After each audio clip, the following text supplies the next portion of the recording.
जगन्नाथ जी की लीला से आप लोग परिचित हैं। अन्वयाद इतरतः, पहले आप अन्य वन में विराजे और फिर बाद में आप श्री मंदिर का जब निर्माण हुआ, अन्वयाद इतरतः। वैसे देखो तो जगन्नाथ जी के दो मंदिर हैं, एक नीलाचल में, एक सुंदरांचल में। सुंदरांचल किसको बोलते हैं? जहां सामने गुंडीचा का मंदिर है उस क्षेत्र को सुंदरांचल बोलते हैं। ऐसे देखो तो सब एक ही लगता है, पुरी, पर यहां अलग अलग अंचल हैं। तो अन्वयाद इतरतः, वैसे तो श्री जगन्नाथ जी सदा नीलाचल में विराजते हैं, पर जब रथ यात्रा का उत्सव होता है तो इतरतः, तब आप सुंदरांचल में गुंडीचा में विराज कर जो स्वयं यशोदा मैया के भाव से श्री गुंडीचा अम्बा सेवा करती हैं। चार्थेषु भिज्ञस्वराट्,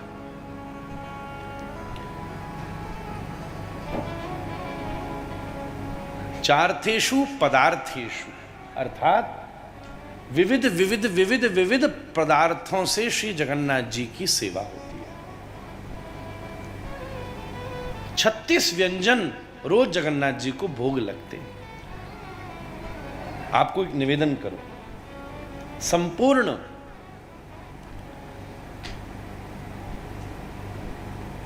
पृथ्वी का अग्निकोण भारत है, संपूर्ण पृथ्वी का। संपूर्ण भारत का आग्नेय कोण उड़ीसा है, वास्तु की दृष्टि से देखा जाए। उड़ीसा के भी आग्नेय कोण में पुरी है और पुरी के भी आग्नेय कोण में श्री जगन्नाथ जी की रसोई है महाराज। इसलिए कहा जाता है जगन्नाथ का भात जगत पसारे हाथ। वास्तु की दृष्टि से, अलग अलग दृष्टि है ना देखने की, वास्तु की दृष्टि से जब तक जगन्नाथ जी की रसोई में अन्न बन रहा है, अग्नि प्रज्वलित है, इस ब्रह्मांड का कोई व्यक्ति भी भूखा नहीं रहेगा महाराज। वो ब्रह्म कोण है पूरा, जहां अग्नि स्वरूप में साक्षात अधिष्ठात्री लक्ष्मी भोजन बना रही है। इससे बड़ा मिरेकल हो सकता है? हजारों युगों युगों से एक सा ही स्वाद, एक ही पद्धति। मंदिर में तो जगन्नाथ जी बैठे होते, रसोई में तो डोलते फिरते हैं महाराज, घूमते फिरते। कैसी सुंदर सुंदर वहां की, स्कंद पुराण में पुरुषोत्तम खंड है, वहां आप जगन्नाथ जी की सब लीलाओं का दर्शन कर सकते हैं। पुरुषोत्तम खंड में बड़ी महिमा लिखी है। स्वराट, श्री जगन्नाथ जी का जो ध्वजा है उसकी महिमा अद्भुत है। हम तो जानते ही हैं, नित्य प्रति उस ध्वजा का आरोपण वहां किया जाता है। साक्षात भगवत पार्षद स्वरूप गरुण स्वरूप ही हैं वो। हम जब पिछली बार गए तो जो ध्वजा अर्पित करते हैं उनके साथ हमारी भेंट हुई, वार्ता हुई, चर्चा हुई, दर्शन हुए। हमको वहाँ उन्होंने साथ में जो स्वयं ऊपर चढ़कर जाते हैं, वो स्वयं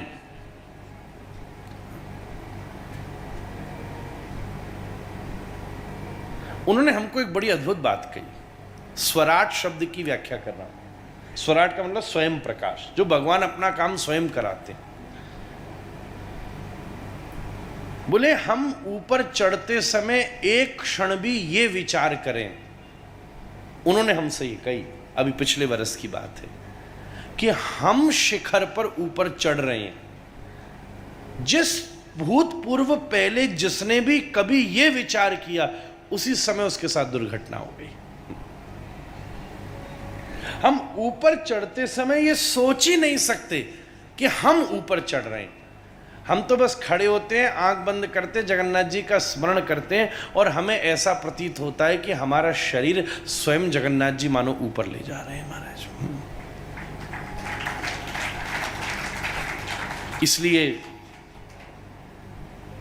जगन्नाथ जी के दर्शन का जितना पुण्य है उससे हजारों गुना ज्यादा पुण्य जगन्नाथ जी की ध्वजा के दर्शन का है।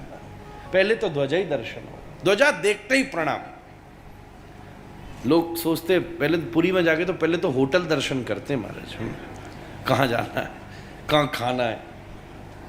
और ठाकुर जी का स्थान ऐसा है कि दूर से ही आपको दिखे, प्रवेश करते ही जहां से आपको ध्वजा दिखे गाड़ी वहां रोकिए बगल में, एक बार उतरिए, सादर शरीर माने तो जमीन पर, नहीं तो हाथ जोड़कर प्रणाम कीजिए, अनुमति लेकर प्रवेश कीजिए। ये तीर्थ में जाने की महिमा है। जन्माद्यस्य यतोऽन्वयादितरतश्चार्थेषु विज्ञस्वराट् तेने ब्रह्महृदा य आदिकवये मुह्यन्ति यत्सूरय। विश्वकर्मा को ड्यूटी दी गई कि तू जगन्नाथ जी का स्वरूप बना। अब दूसरी कथा ये आती, आधा आधा स्वरूप क्यों है?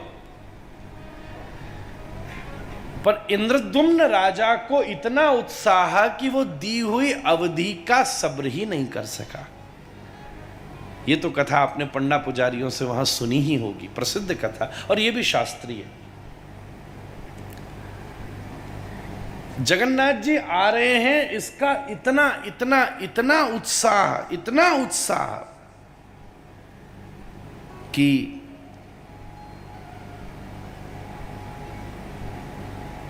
उस अवधि का अतिक्रमण करके राजा इंद्रद्युम्न, ये जो दारू ब्रह्म स्वरूप था, अभी लकड़ी का जो वुडन लॉक था अंग्रेजी में बोलूं तो, उसमें विश्वकर्मा जब स्वरूप का निर्माण कर रहे थे, आप दी हुई अवधि से पहले ही प्रवेश कर गए।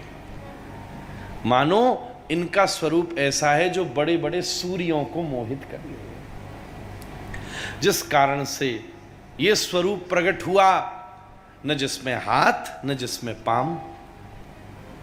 बोले मैंने कहा था कि जब मैं पूरा स्वरूप निर्माण कर लूं तब आना, विश्वकर्मा ने कहा, पर बोले आपने तो उत्साह में मोहित होकर के अवधि और मर्यादा का अतिक्रमण करके पहले ही प्रवेश कर लिया। अब हृदय में बड़ी पीड़ा होने लगी कि भैया ये तो हमसे भूल हो गई। तब तेने ब्रह्म हृदय यह आदि कवये, आत्मा वैजायते पुत्र की दृष्टि से ब्रह्मा जी के पुत्र श्री नारद जी, जो आदि कवि शास्त्रों के गायक हैं, उन नारद जी ने वहां प्रकट होकर के इंद्रद्युम्न राजा को कहा, नहीं, शास्त्रों में भगवान के इसी स्वरूप का वर्णन है, यही निर्गुण निराकार स्वरूप है। वहां के पंडा लोग बोलते ना, पूरा आकार कहा, भगवान के स्वरूप कोई साधारण आकार थोड़ी ना है, हमारे जैसे हाथ थोड़ी ना है, हमारे जैसे पांव थोड़ी ना है, ये तो चिज्जड़ शक्ति से निवृत्त परम अलौकिक माधुर्य स्वरूप है। इसलिए इस स्वरूप को पूर्ण ही मानो। कहने का मतलब, अगर तुम चर्म चक्षुओं से देखोगे तो तुमको जगन्नाथ जी का स्वरूप अधूरा दिखेगा, परंतु गुरु प्रदत्त तेने ब्रह्म हृदय या आदि कवये इति संकल्पेन, अपनी गुरु परंपरा के आश्रय में, श्री चैतन्य महाप्रभु के आश्रय में कभी भगवान का अकेले दर्शन नहीं करना चाहिए। आप जब भगवान का दर्शन करने जाएं तो भावना से, कल ही हमको एक बालक ने भेजा, मलुक पीठ वाले महाराज जी कह रहे थे, अपनी भावना से ये मांगना चाहिए कि गुरु जी सामने खड़े हैं। अयोध्या अवध बिहारी का दर्शन करो, केवल राम जी नहीं, अकेले देखोगे तो कुछ नहीं होना। तुम्हारे पास आईडी होगी तो एंट्री मिलेगी ना। बगल में ये भावना करो कि हमारे गुरुजी आरती कर रहे हैं, सेवा कर रहे हैं, दर्शन यही करना चाहिए। जगन्नाथ जी जाओ तो सबसे पहले भावना करो हमारे गुरुजी हमारे साथ है, गुरु साथ दर्शन, और गुरुजी अंदर गए सेवा कर रहे हैं, ये भावना करके, ऐसी भावना से फिर जगन्नाथ जी का दर्शन करो। और कभी अवसर विकल्प बन जाए कि भैया गुरुजी कि जगन्नाथ जी, तो मलुकपीठ महाराज जी का शब्द है, बोले जगन्नाथ जी आप पे तो बहुत काम धंधे हैं, बड़े व्यस्त हो, आप अपने व्यस्त रहो, हमें तो अपने गुरु जी से मतलब है महाराज।